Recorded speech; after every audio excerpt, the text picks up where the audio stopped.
On the morning of April 22nd, 2025 violence erupted in the small town of Pahalgam, Jammu and Kashmir. Militants launched a deadly attack on Indian forces, marking the beginning of a fresh crisis. As bodies were counted and tensions soared, both India and Pakistan quickly blamed each other. But what unfolded next was something far larger. In the wake of the attack, old treaties were threatened, airspaces were shut down, and the possibility of war loomed once again. This is a story that involves more than just two nations. This is a global crisis waiting to happen. Pahalgam is a picturesque town in Kashmir, a popular tourist destination. But that peaceful image was shattered by a brutal terrorist attack on Indian paramilitary forces. Multiple soldiers lost their lives, and the attackers, believed to be from Pakistan-based militant groups, disappeared into the mountainous terrain. Indian authorities immediately pointed fingers at Pakistan, claiming these groups had been operating freely on Pakistani soil. This wasn't the first time such accusations had been made, but what happened next would set the stage for a bigger escalation. In the aftermath of the attack, India sent shockwaves across the international community by threatening to reconsider or even revoke the Indus Waters Treaty. This treaty, signed in 1960, governs the sharing of 6 rivers between India and Pakistan, crucial for Pakistan's agricultural survival. India, frustrated by cross-border terrorism, argued that it had no reason to share vital water resources with a nation accused of supporting terrorist groups. The statement was a direct challenge to decades of diplomacy. If India truly followed through on this threat, it could create an environmental and economic disaster for Pakistan. The tensions didn't stop there. In retaliation for India's threats, Pakistan took immediate steps to escalate the situation further. Pakistan closed its airspace to all Indian flights, effectively grounding airlines and disrupting travel across South Asia. This wasn't just a logistical move, it sent a clear message. Pakistan was prepared for conflict. The risks of war between two nuclear powers were growing by the hour. But it wasn't just the military escalation that had the world watching. There was another factor at play, a shadow looming over the region. The war of words began in earnest. India accused Pakistan of sponsoring terrorism, claiming that militant groups like Jaish-e-Mohammed were operating from its soil. Pakistan, in turn, vehemently denied the charges, insisting that India was using the attack as a pretext for military aggression against Kashmir. Social media erupted with hashtags like #IndiaTerroristState and #Pakistan Isolated, fueling nationalist sentiment on both sides. The accusations became a daily occurrence. Each side blamed the other, further entrenching their positions and making diplomacy increasingly difficult.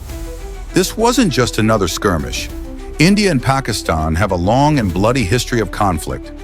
The two nations have fought 3 major wars since their independence in 1947, in 1947-48, 1965, and 1971, all sparked by the ongoing Kashmir dispute. In 1971, a civil war in East Pakistan, now Bangladesh, saw India intervene, leading to a major defeat for Pakistan. Fast forward to 1998, both India and Pakistan tested nuclear weapons, creating an even more dangerous environment. Now, with nuclear arsenals, the risk of full-scale war is catastrophic. Any conflict today could quickly escalate, pulling in both regional and global powers. But this conflict has another layer. China, Pakistan's most strategic ally, has become deeply involved in the region. Through projects like the China-Pakistan Economic Corridor, (CPEC), China has invested billions in Pakistan, strengthening their military and economic ties. China has also shielded Pakistan at the United Nations, blocking international sanctions and pushing back against India's diplomatic efforts. In the event of full-scale conflict, China could become a key player, not just as Pakistan's ally, but as a challenger to India's regional dominance. The stakes aren't just regional. A war between India and Pakistan would have global consequences. From disrupting global trade routes to causing an energy crisis by affecting oil prices, South Asia is integral to the global economy. But the greatest concern is the possibility of nuclear escalation. A limited nuclear exchange between these two nations could have catastrophic consequences for the entire world. Countries like the US, China, Russia, and others with vested interests in global stability will not stand by idly. This could very well become a proxy war involving major powers. As of now, the situation remains tense, but a war hasn't broken out. Both sides have pulled back, at least for the time being. However, diplomatic efforts have failed to resolve the core issues. The Kashmir conflict, the threat of terror, and the nuclear question remain unresolved. India and Pakistan are locked in a dangerous stalemate.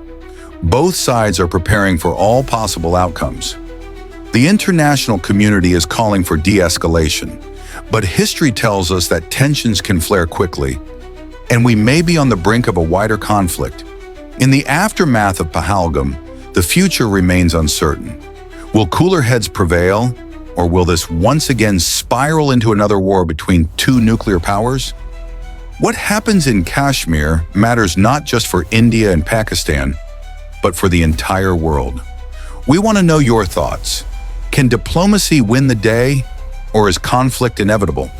If you found this breakdown insightful, don't forget to like the video, subscribe for more, and share this to spread awareness. Peace in South Asia isn't just important, it's essential for global stability.